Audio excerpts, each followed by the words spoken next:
Hey guys, Brown Kids World, and today I want to talk about PS3 versus the Xbox 360 Slim. Now there's a lot of comparisons on YouTube, and this really isn't a comparison. Well it is, but it's my version of a comparison. So yeah, let's get started. Now we'll start off with the PS3 first.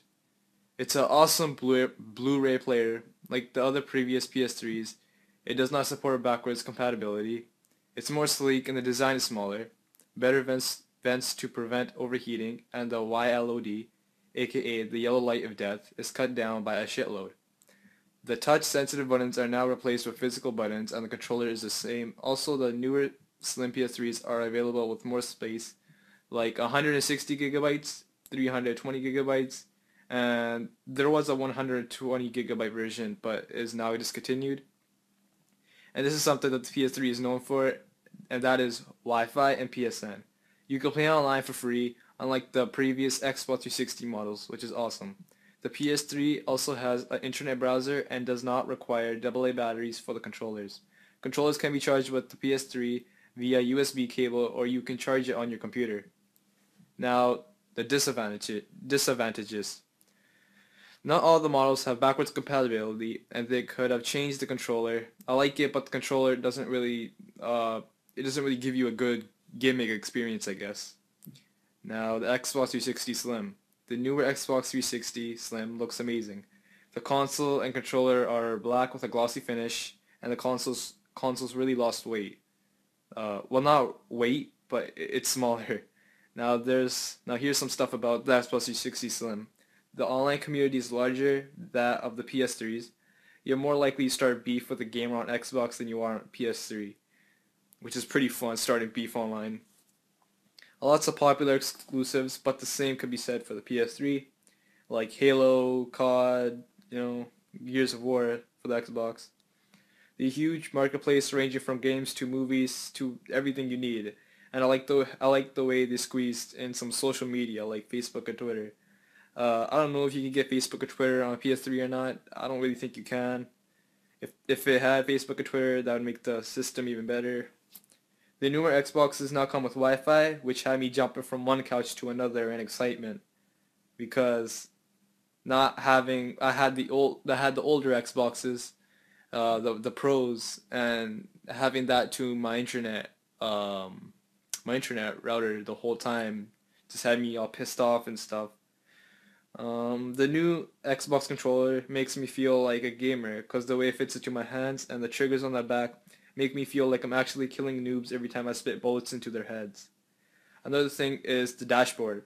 The dashboard is awesome. The PS3's home screen really made me go, oh, wow, again, because I had a PSP and it looked the same as the PS3 home screen. So yeah. And this is a little feature, but the lights, the big X button in the middle of the controller really looks cool, and the way the controller connects to my console is the shit. I love looking at that little green circle every time a controller connects to my system. I love to see it go around in circles, and then it stays in one place. And then if you had a second controller, it's on the opposite side because it's numbered 1, 2, 3, 4. Um, Now the disadvantages of the Xbox. No Blu-ray player on the Xbox, but I don't really care about that, but there's some people who really do. The controllers are powered by AA batteries, which is just awful. Microsoft should really do something about that.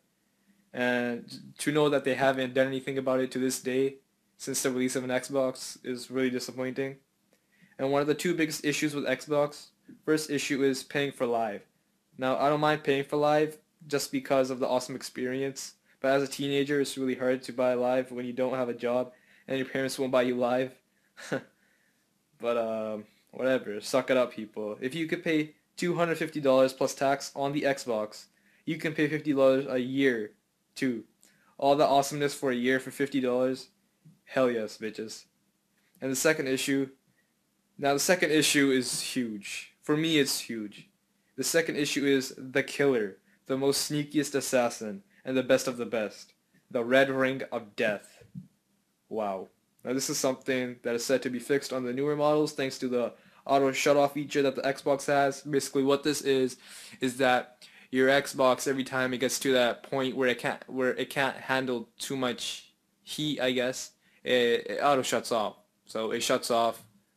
Sometimes you won't even know when it shuts off. But if it does shut off, it's for your own good. You know, you save money.